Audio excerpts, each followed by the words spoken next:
Good morning, ladies and gentlemen, welcome back to the channel. And today we are going to be installing a consumer unit, a 12-way fuse board for a customer in Plymouth where their current consumer unit is about outdated and old-fashioned and needs to be brought up to the current wiring regulations.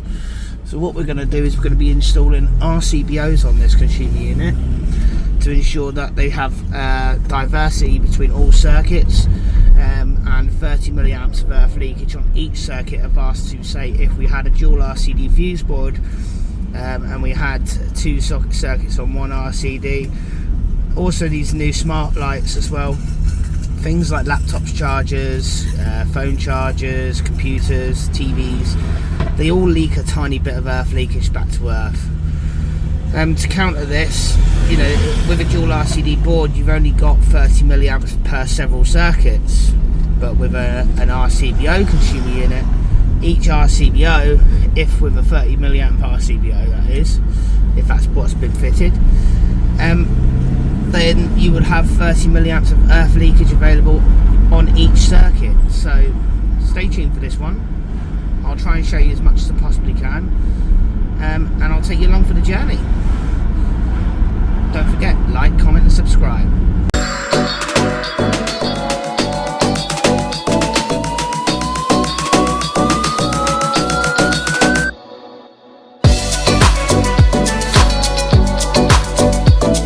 Okay, so we've arrived and I'm going to show you what I'm starting with, so here we go. So I'm just climbing the ladder. So we're on a Volex board at the moment, and currently there's blanks missing. These circuits are not protected via an RCD. These are, but this is a plastic board as well, so it's not fire rated. So let's get this one isolated. Let's lock it off with our lock off kit, and then we'll see if we got a neat or not neat on an old consumer unit. But basically the new board is going in the same location as the old board, so stay tuned. The first thing we're going to do is isolate the power. So we're going to deload this consumer unit, because if you don't deload it you could get potential arcing. So we're going to go through one by one.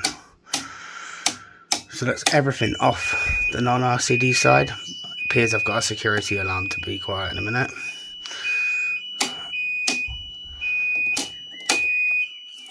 RCD did work. Main switch is off. Show you, we lock off our equipment so that Jack or Tom doesn't turn the supply on while I'm working. There we go, do not operate. Always put the key in your back pocket. So now you may notice there's an alarm going off in the background. So when we change consumer units, unfortunately there's a battery in the sounder. Unfortunately it's the only thing I can't isolate while I'm working. It's no power coming to me or in the electrical supply in any way, but the power is still in the battery in the sounder. So I'll show you the sounder, and that's him up there. Now that will take 30 minutes to discharge. Once it's discharged it'll be quiet, so apologies for the sound in the background. The consumer unit, let's go. They're all actually quite neat, to be fair, for an older install. A few balls have got in over its time, but for the age of this board it's not too bad. Some critters are going to be upset their home's going. Oh well, unfortunately you have to find a better home than the consumer unit. Let's get this one whipped out. Now the first thing you want to do is ensure that you label all your circuits so you know where they correspond to. So all the ones that aren't RCD protected, I've just done line, 2 lines, 3 lines, 4 lines, 5 lines, 6 lines. But then all the ones on the RCD, I've done dash, which is an up line, and 1, dash, 2, dash, 3, dash, 4. There's copper shown from that one, wow. Also, just to make sure that I know at the end where I'm going, I've wrote everything down on a piece of card, but also I've numbered each circuit 1, 2, 3, 4, 5, 6, 7, 8, 9, 10 to correspond with the numbers here, so that at the end I should know what circuit is what. So stay tuned.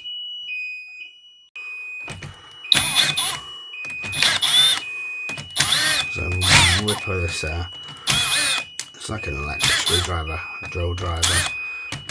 loosen all the screws off so we can get everything off nice and quickly, saving us time. Don't need that one out. All these circuits are flatheads, so I can't do those. So I'll remove the buzz bars to make it easier. And I'll bring you back at the next stage.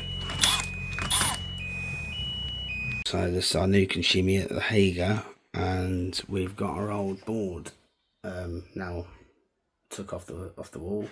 It looks like I've got a little bit of reconfiguration to do, because you can clearly see that the meter tail's there on the left of the old board, but my main switch is on the right of the new board. So we're going to have to reconfigure that somehow. I'll take you along and show you how I work that one out. But where there's a will, there's a way. If I can, I will install this rear mounting plate, but we'll see what how that goes. I'll take you along for the journey. Okay, so I've put my back entry grommets in that I provided with the Hager, and they use this like spacer plate, so you can use the rear entries from the top and the bottom. But we are only going to need to come in from the top, but it's a unique way of doing it so that you can bring all the cables that are currently coming in from the top straight in the back for a neater finish. But what you do need to do is you need to take this bar out to be able to get the screws into the back. I don't know if you can clearly see that one back at the back there. There you go, you can just about see it now. So there's two, there's one in this corner and one in this corner. There's two more at the bottom here and here. So now I need to get my fixing holes templated on the wall and drill that accordingly and mount the consumer unit. Now I am up against restrictions of the length of the meter tails, so the board's going to have to come this way slightly to be able to accommodate the length of the current tails. So I'll take you along and I will show you how I do that. So just offering our new board up to the wall. Like, once again, I said that I had restrictions because of the length of the tails. That's just long enough to get to the neutral port. Must ensure that that's level, so I'll get that level and then I'll dab and drill and mount it, and then I'll bring you back to show you that it's level and on the wall, and then we'll start fishing these cables in one by one. Okay, so we've now got the board mounted and we've got our meter tails in, so like I said, they're just about long enough, but yes, it's level. Now I'm going to get my RCBOs in and neatly fly off all the fly leads. So now we have all our RCBOs in with all the fly leads neatly wired in. Now it's time to bring all our cables from the up round the back and in neatly and wire them into their adjacent switches, circuit breakers, RCBOs. Thank you. So now we've got to do end-to-end testing of the rings. So this will be the R1, RN and R2. First we need to null our test lead, so we select the tester to ohms.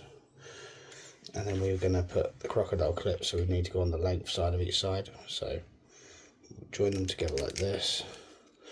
I'll show you. So we need to zero our test meter. Now if it's flashing on the mega, it's not done it properly, so you need to press the test button to cancel it and then re-clear it again. So now it's not flashing, as you can see. So now I will do the R1 and the RN and the R2, and I'll show you the calculations to verify. Now as long as we're within 0.05 of an ohm between the R1 and the RN, and then when we calculate the R1 to RN, sorry, the R1 to R2 figure, it'll also be within 0.05 of an ohm of the calculation. So I will put my tester on the appropriate conductors. So we do R1 first. We put them both sides of the legs, and we've got Pierce 0.30.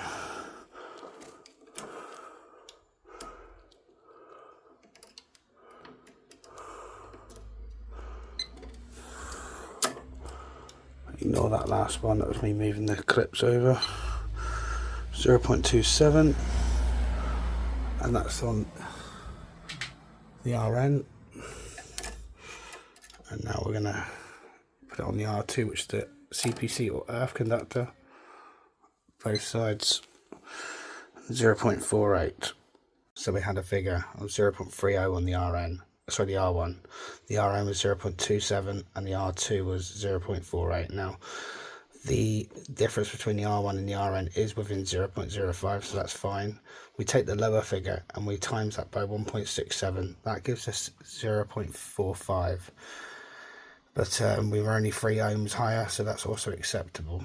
So that's my end-to-end testing done, and I do that for all the ring mains. I won't show you every ring main, but I just thought I'd show you the first one.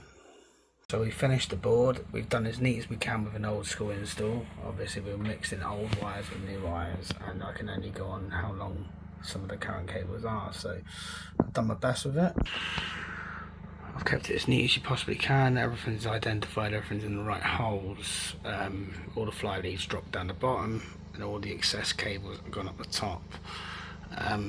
So what's left now to do is we've done end to end, we've done R1, R2s. So now we need to do RZE and PFC and PSFC. So this means I need to go and energize the main switch again. And then I need to test up to the main switch to ensure that the installation is safe for continued use. It's safe to energize the rest of it. Once I know that, then I will energize the rest one by one. We will label it out to the customer will know at the end exactly what circuit's what. And to note, this has surge protection. This is a type 2 surge protection device. This is good because this will protect computers, mobile phones, microelectronics. In the event of a surge, those devices don't like surges very often, and if it's done its job one too many times, these windows will display red defect, the word defect in red. At that point they need to be replaced, but it's gone well. I'm happy with that. It's neat. It's not the neatest board I've ever wired because they're not all brand new cables and they were only so long, but we've got them across and we've done our best with that, and let's get this tested. So just a quick one before I remove my main cutout isolation. This is a lock-off kit. This is a TNCS connection. So what this means is that the earth and the neutral are a combined conductor. They are the same conductor up to this cutout fuse, and then they are separated. So it's terra, neutral, combined, separated. If this was a TNS, you'd see an earth wire coming off of the bottom of the cutout fuse. So that means terra, neutral, separate. So they are separate conductors. And if this was a TT install, you wouldn't see an earth at this point. You'd see an earth rod somewhere down in the garden. So we are going to remove this lockout kit now, and we will test out the inside and to ensure that we can power up the install. So our first test is a 2-lead high test. So did an LPE on the Mega 1741 Plus. We have disconnected the main earth from the terminal above, the MET, so that we have no parallel paths when doing the ZE test. We have to reconnect that for a PFC in a minute, but I'll take you through it step by step.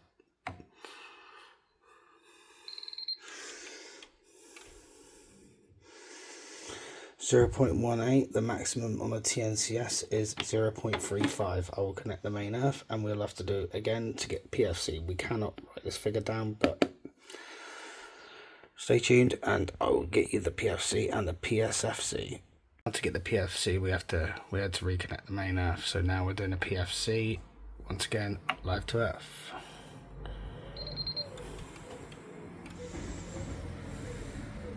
So 1.26, but we can't record that just yet. We need to record the highest figure, so I'll pause you for 2 seconds. So we had 1.26 between live and earth. Now we need to do live to neutral.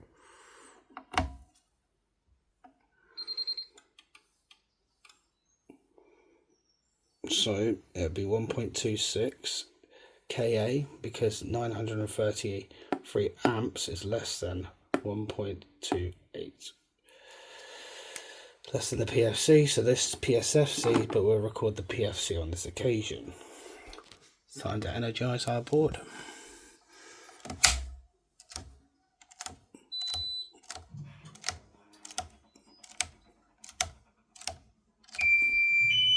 And there's our annoying alarm again. So we'll tell the customer they need to go and put the pin in to stop that thing from sounding.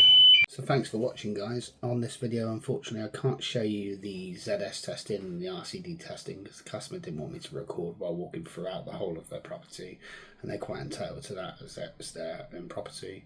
But they were happy for me to record in the garage area, so that's why I've shown you what I was doing and how I've done that. Those pictures of the front of the consumer unit, labelled, etc., will be here now. And just to add on to this video, this is not a how-to or to-do video. So this isn't me teaching you how to do a consumer unit. Unless you're a competent electrician and qualified to do so, you shouldn't be touching your electrics. Certainly shouldn't be going inside of a fuse board, so please leave everything alone if you're not a qualified electrician. And always consult your local electrician if you need help. But thanks once again for watching. Don't forget to like, comment, subscribe. It's been a pleasure. Until the next one, bye for now.